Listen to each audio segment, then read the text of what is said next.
চট্টগ্রাম বন্দর বিদেশিদের হাতে তুলে দেওয়ার সিদ্ধান্তে বন্দর ভবনের সামনে সড়ক অবরোধ করে বিক্ষোভ করছে শ্রমিক দল। সেখানে রয়েছেন সহকর্মী মাসুদুল হক, যুক্ত হচ্ছি তার সাথে। মাসুদ, বিক্ষোভরতরা কি বলছেন আর সড়ক অবরোধের কারণে সাধারণের ভোগান্তি নিয়েও বিস্তারিত জানাবেন।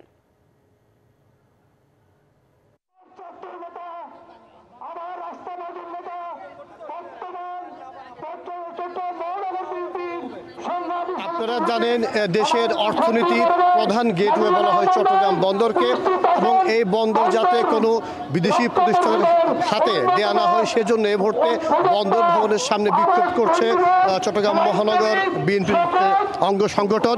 এবং এখানে প্রধান অতিথি হিসেবে রয়েছেন চট্টগ্রাম মহানগর বিএনপির সদস্য সচিব নাজিমুর রহমান। এছাড়া চট্টগ্রামের শ্রমিক দল সহ এখানে বিভিন্ন নেতৃবৃন্দ রয়েছে।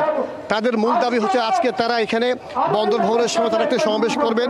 আগামীকাল তারা চট্টগ্রাম বন্দরের প্রত্যেকটি গেটে তারা অবস্থান নেবেন, সেখানে তারা কর্মবিরতি পালন করবেন। তাদের মূল দাবি হচ্ছে কোনোভাবেই চট্টগ্রাম বন্দরের যে এনসিটি রয়েছে সেটি কোনো বিদেশিদের হাতে দেওয়া যাবে না, দেশীয় অপারেটর দিয়ে তারা চালাবেন। মূলত তাদের দাবি হচ্ছে দীর্ঘদিনের। ওয়ালটন আবারও মিলিয়নিয়ার অফারে ওয়ালটন ফ্রিজ কিনে আপনিও হয়ে যেতে পারেন মিলিয়নিয়ার।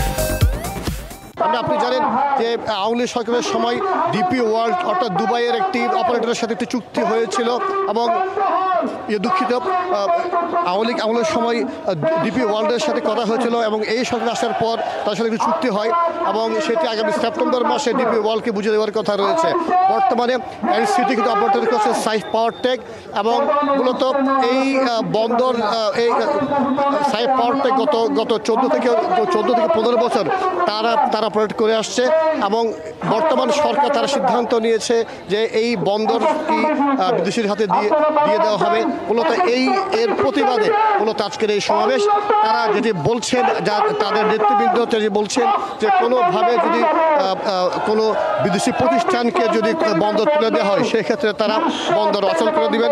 তারা আগামীকাল থেকে বন্দরে কর্মবিরতি পালন করবেন।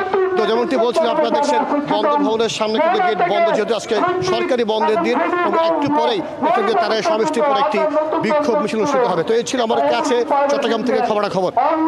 মাসুদ, ধন্যবাদ আপনাকে।